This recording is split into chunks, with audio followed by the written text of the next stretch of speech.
Restaurant क्या है बताओ? इंग्लिश में रेस्ट्रिक्ट, तो इसका मतलब क्या होता है? रोकना। रोकना। ठीक है, किसी को रोकना तो इसका मतलब होगा रिस्ट्रेंट। पुलिस भी तो रिस्ट्रेंट करता है ना ऐसे अपन, तो वो तो पेशेंट नहीं है और उसको भी रोकते हैं, तो रिस्ट्रेंट का मतलब रोकना। हम लोग पेशेंट को ऊपर अप्लाई कर रहे हैं, इसलिए उसको पेशेंट के लेवल बोल रहे हैं कि उसको रिस्ट्रेंट करना है। रिस्ट्रेंट किसको कर रहे हैं, क्यों कर रहे हैं? ऑल्टर सेंसिटिव में है, पेशेंट ऐसे पड़ा हुआ है, आप रिस्ट्रेंट करेंगे उसको? पेशेंट करने का मतलब है पेशेंट अपने आप को मारना और जो उसको टेक केयर कर रहे हैं उसको भी मारना, इसलिए हम लोग रिस्ट्रेंट करते हैं। तो अभी रिस्ट्रेंट में क्या क्या रिस्ट्रेंट हम लोग कर सकते हैं? हॉस्पिटल में हम लोग क्या क्या रिस्ट्रेंट करते हैं? वर्बल रिस्ट्रेंट करते हैं, chemical and physical. Verbal restraint करते हैं पेशेंट। बता सकते हैं। मान लीजिए आपको वो आइडेंटिफाई करना है कि पेशेंट का मेंटल स्टेटस क्या है, तो आपको आइडेंटिफाई करना है। आप पेशेंट से आके बात करना है, हेलो हाउ आर यू, जैसे हिंदी में बात करें कैसे हैं आप, फिर आप पूछना है कि नाम क्या है आपका, फिर देखना वो सही नाम बता रहे हैं, अरे कहाँ रहते हैं आप, कहाँ है आप, बोलेगा कुछ दूसरा जगह बोलेगा, तब आपको समझना है कि आप धीरे धीरे इसका मेंटल स्टेटस जा रहा है, ओरिएंटेशन जा रहा है। लेकिन कभी कभी क्या होता है ना कि इस पर्सन सबको सही बताते हैं बट हाइपर एक्टिव होते हैं।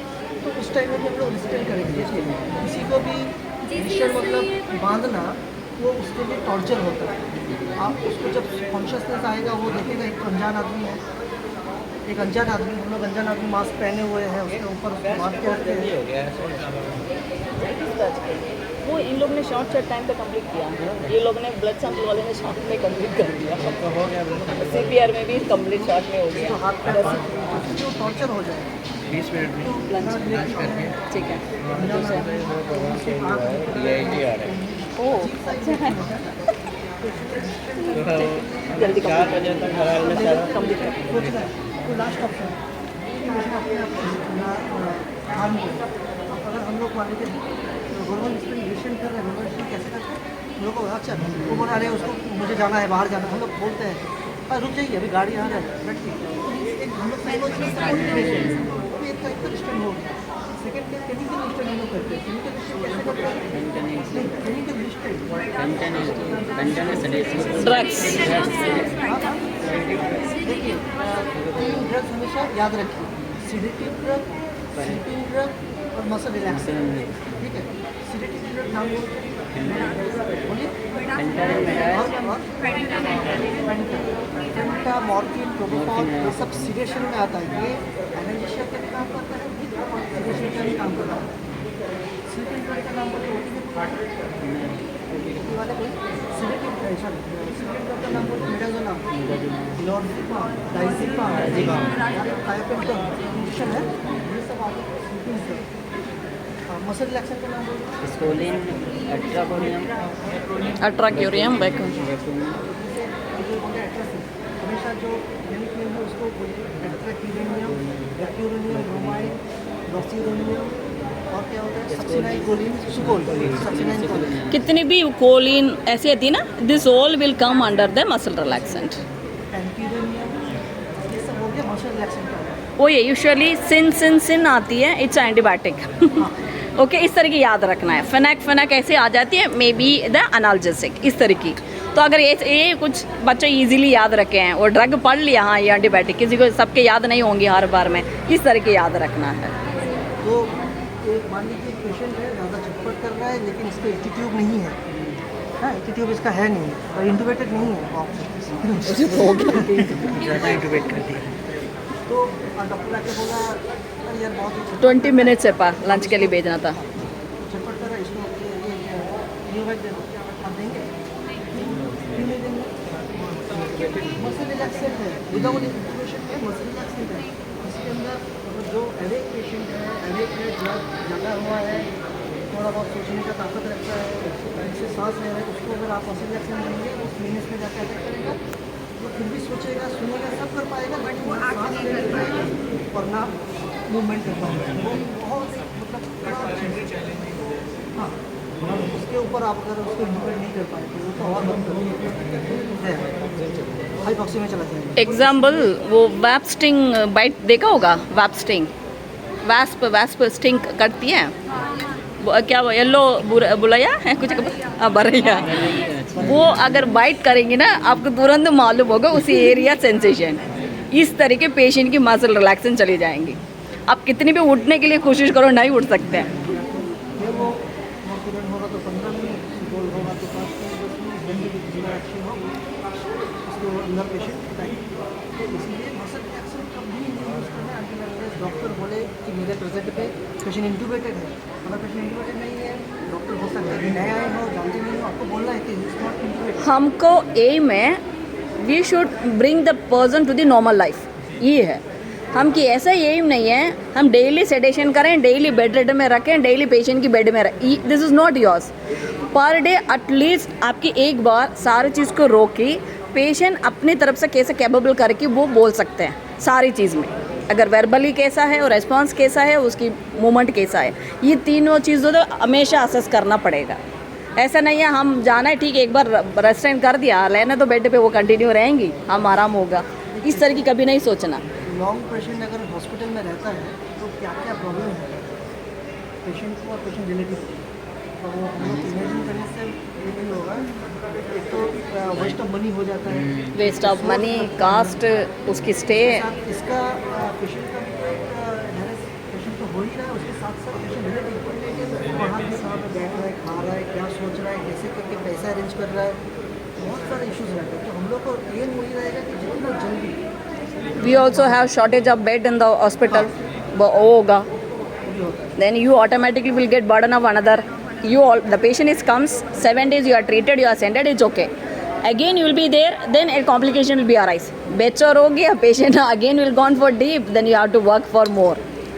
तो इसको हम लोग कवर कर सकते हैं केयर के थ्रू, ठीक है। तो हम लोग सीडेशन हो गया, तो हम लोग अगर पेशेंट को देना है सीडेट करेंगे, जैसे कि फिंटनिल का भी डोज जो है वो एक फिंटनिल में 1 ml में कितना रहता है, फिंटनिल में 50 माइक्रोग्राम, 50 माइक्रोग्राम। तो उसका जैसे आपके यहाँ पे जैसे इन्फ्यूशन बनता है, फिंटनिल का इन्फ्यूशन बनता है, कोई कोई मॉर्फिन भी इन्फ्यूशन में देते हैं, कोई कोई और भी मेडिसिन का नाम से डेक्स्ट्रोमेटामेटिन का नाम सुना है, डेक्स्ट्रोमेटामेटिन डेक्साम के नाम से आता है। डेक्साम के नाम से 2 चीज़ आएगा, एक डेक्स्ट्रोमेटामेटिन, एक डेक्स्ट्रोमेथासोन। मेथासोन नहीं है, डेक्स्ट्रोमेटामेटिन वो भी एक सेडेशन है, वो सेडेशन का भी काम करता है, एनाल्जेसिया के काम करता है। और कोई भी उस टाइप के जो मेडिसिन है जो सेडेशन एनाल्जेसिया में काम करेगा, उसका एक डिसएडवांटेज रहता है, वो हाइपोटेंशन एंड ब्रैडिकार्डिया कराता है। इसीलिए जब भी ये मेडिसिन हम लोग दे रहे हैं किसी को इन्फ्यूशन में, हमेशा हम लोग को क्लोज मॉनिटरिंग रखना जरूरी है, ठीक है। तो हो गया, तो नॉर्थिरन नहीं देना, करना इसी जगह नहीं देना, ठीक है। अच्छा, हम लोग थर्ड आ गया अभी फिजिकल रिस्ट्रेंट। रिस्ट्रेंट लेने से पहले हम लोग को एक चीज़ करना है, वो पेपर बॉक्स में आता है, क्या करते हैं कंसेंट लेना ज़रूरी होता है, ताकि मान लीजिए पेशेंट को आप कंसेंट नहीं लिया, नहीं लेके आप उसको बाहर दिए, उसको सेंसोरियम आ गया, तो आने के बाद अरे मेरे तो हाथ पैर बंधा हुआ है, तो बाहर गया, बाहर जाके आपके ऊपर केस करें हो सकता है, फिर आपका रजिस्ट्रेशन चला गया, आपका मेहनत सब चला गया। तो इसलिए कभी भी कुछ भी काम करेंगे वो डॉक्यूमेंटेशन करेंगे, तो उसके लिए हम लोग कंसेंट लेंगे। कंसेंट लेंगे कि इससे पेशेंट को अनफेयर है, पेशेंट को उनके रिलेटिव को समझाना है, भाई तुम्हारा मरीज़ ये है, ये अपने आप को हार्म कर सकता है, क्योंकि मरीज़ भी हो सकता है, क्यों बांधेंगे मेरे पेशेंट को, हो सकता है। एक बार उनकी बुला के समझाएंगे ये दवा दिया है, ये दवा थोड़ा डिलीरियम की ऐसे कुछ एक्टिवेट करती है, इसी वजह से हम आधा घंटे 1 घंटे इसकी बांध के रखेंगे, कब तक वो दवा सब्सिड हो जाएंगे, फिर हम पेशेंट को रिलीज़ करवा देंगे, आपके सामने हम करवा देंगे, आप देख लीजिए। ऐसे बोलना है, उनकी विलिंग देखना है, कभी बिना पेशेंट की फोर्स करके अटेंडेंट को कोई काम नहीं करना है। अगर बोला उन्होंने विलिंग नहीं है फिर भी काउंसिल करना है, उसके ऐसा नहीं क्यों हम बांधेंगे आप करिए, ऐसे नहीं बोलना है कभी भी पेशेंट अटेंडेंट का। हाई प्रोफाइल पेशेंट आए तो गए, ऐसा होता है। तो इसीलिए हमेशा जो है पेशेंट को समझाना है, पेशेंट को एक एक चीज़ समझाना है, और समझाना आपका लास्ट बैच है हाँ नहीं 2 और बैच है, अभी लंच करके फिर तो समझा कंसेंट लेके उनको विलिंगनेस दी कि हाँ कर लीजिए, फिर हम लोग उनको डिस्टेंस करेंगे। डिस्टेंस करने का जो पुराना तरीका था पहले, क्या था पहले हम लोग डिस्टेंस कैसे करते थे, यहाँ पे एक वॉच पीस रखते थे, फिर इसको बैंडेज से बांधते थे, फिर इसको यहाँ पे और क्या करते थे, यहाँ पे बैंडेज देते थे, फिर इसको माइक्रोपोर से चिपका देते थे। ये करना है, क्यों नहीं कर रहे थे, मतलब क्यों नहीं करना है? नहीं, ये पेशेंट जो है मान लीजिए थोड़ा सा सेंसरी में आ गया और वैसे खींचने से क्या होगा, ये डिस्लोकेट हो जाएगा, ये वाला एरिया ये डिस्लोकेट हो जाएगा। डिस्लोकेट होने से फिर मतलब हम लोग 2 कदम आगे बढ़े, फिर 5 कदम पीछे, फिर उसका फिर अलग सर्जरी करें, अलग हॉस्पिटलाइज करें पेशेंट के लिए, फिर अलग हो जाएंगे काम। इसलिए वो वाला सिस्टम अभी एकदम नहीं करना है। अभी ये बैंड आ गया है, ये अवेलेबल है सब जगह पे। अगर अवेलेबल नहीं है तो अवेलेबल करवाइए, आपका जो सीनियर्स हों उनसे बात कीजिए, ये अवेलेबल करके इसको हम लोग यहाँ पे ऐसे अटैच करके, इसमें ऑलरेडी पैडिंग होता है, पैडिंग ऑलरेडी होता है, तो इसको ऐसे बांध के फिर इसको ऐसे चिपका देते हैं, ठीक है।